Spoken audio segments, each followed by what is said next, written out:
उपमश्रवस्तमम् ज्येष्ठराजम् ब्रह्मणाम् ब्रह्मणस्पत नः शृण्वन्नोतिभिः सीदसादनम् ॐ महागणपतये नमः।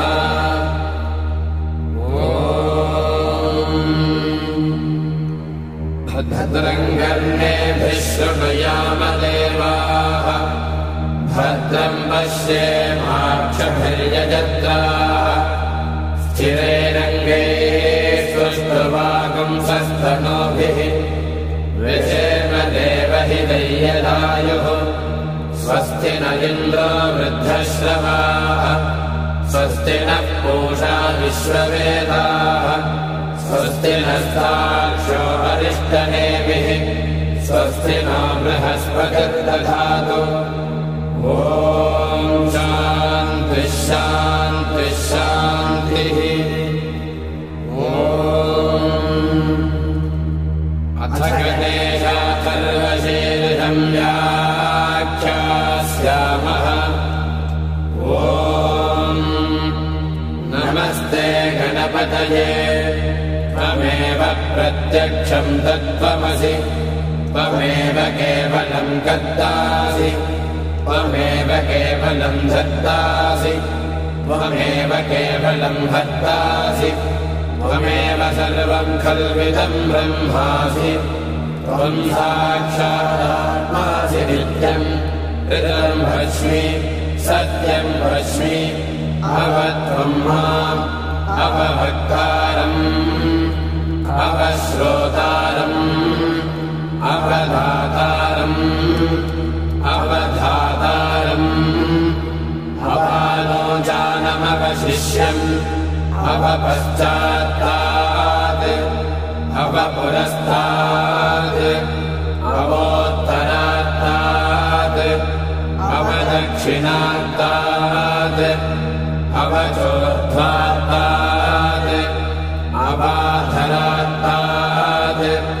सर्वतो मां पाहि पाहि समन्तात् त्वं वाङ्मयस्त्वं चिन्मयः त्वमानन्दमयस्त्वं ब्रह्ममयः त्वं सच्चिदानन्दाद्वितीयोऽसि त्वं प्रत्यक्षं ब्रह्मासि त्वं ज्ञानमयो विज्ञानमयोऽसि सर्वं जगदिदं त्वत्तो जायते सर्वं जगदिदं त्वत्तस्तिष्ठति सर्वं जगदिदं त्वयि लयमेष्यति सर्वं जगदिदं त्वयि प्रत्येति त्वं भूमिरापो नलो निलो नभः त्वं चत्वारि वाक्पदानि त्वं गुणत्रयातीतः त्वमवस्थात्रयातीतः त्वं देहत्रयातीतः त्वं कालत्रयातीतः त्वं मूलाधारस्थितोऽसि नित्यं त्वं शक्तित्रयात्मकः त्वां योगिनो ध्यायन्ति नित्यं त्वं ब्रह्मा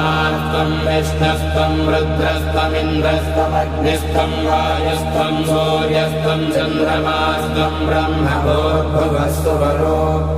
गणादीं पूर्वमुच्चार्य वन्नादीं तदनन्तरम् मनस्वारः परतरः अर्धेन्दुरसितं कालेन रुद्धम् एतत्तव मनस्वरूपम् गकारः पूर्वरूपम् अकारो मध्यमरूपम् अनुस्वारश्चान्त्यरूपम् बिन्दुरुत्तररूपम् नादः सन्धानम् सगुंहिका सन्धिः सैषा गणेश विद्या गणकऋषिः विसृद्गायत्री छन्दः श्रीमहागणपतिर्देवता ॐ गणपतये नमः। एकदन्ताय विद्महे वक्रतुण्डाय धीमहि तन्नो दन्तिः प्रचोदयात् एकदन्तं चतुर्हस्तं पाशमङ्कुशधारिणम्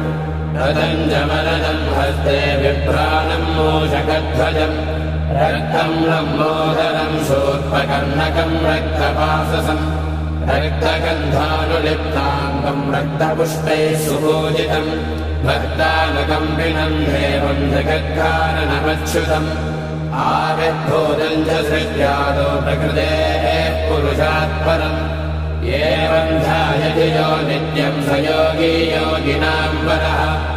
नमो व्रातपतये नमो गणपतये नमः प्रमथपतये नमस्ते अस्तु लम्बोदराय एकदन्ताय विघ्नविनाशिने शिवसुताय श्रीवरदमूर्तये नमो नमः एतदथर्वशीर्षयोधीते स ब्रह्मभूयाय कल्पते स सर्वतः सुखमेधते स सर्वविघ्नैः न बाध्यते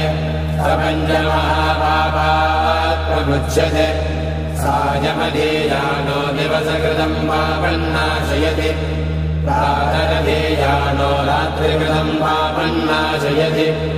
सायम् प्रातः प्रयुञ्जानो पापो पापो भवति सर्वत्राधीयानोपविद्धो भवति धर्मार्थकाममोक्षम् च विन्दति इदमथर्वशीर्षमशिष्याय न देयम् यो यैमोहात् दास्यति स पापीयान् भवति सहस्रावर्धनाद्यय्यम् काममधीते दन्तमनेन साधयेत् अनेन गणपतिमभिषिञ्चति स वाग्मी भवति चतुर्थ्यामनश्नम् जपति स विद्यावान् भवति इत्यथर्वणवाक्यम् ब्रह्माद्यावरणम् विद्यात् न बिभेति कदाचनेति यो दूर्वाङ्गुरे यजति स वैश्रवणोपमो भवति यो राजे यजति स यशोवान् भवति स मेधावान् भवति यो मोदकसहस्रेण यजति समार्जितफलमवाप्नोति यः साध्यः समिद्धिर्यजति स सर्वम् लभते स सर्वम् लभते अष्टौ ब्राह्मणान् सम्यक् ग्राहयित्वा सूर्यवक्षस्वे भवति सूर्यग्रहे महानद्याम् प्रतिमासन्निधौ वा दत्त्वा सिद्धमङ्गो भवति महाविघ्नाः प्रमुच्यते महादोषाः प्रमुच्यते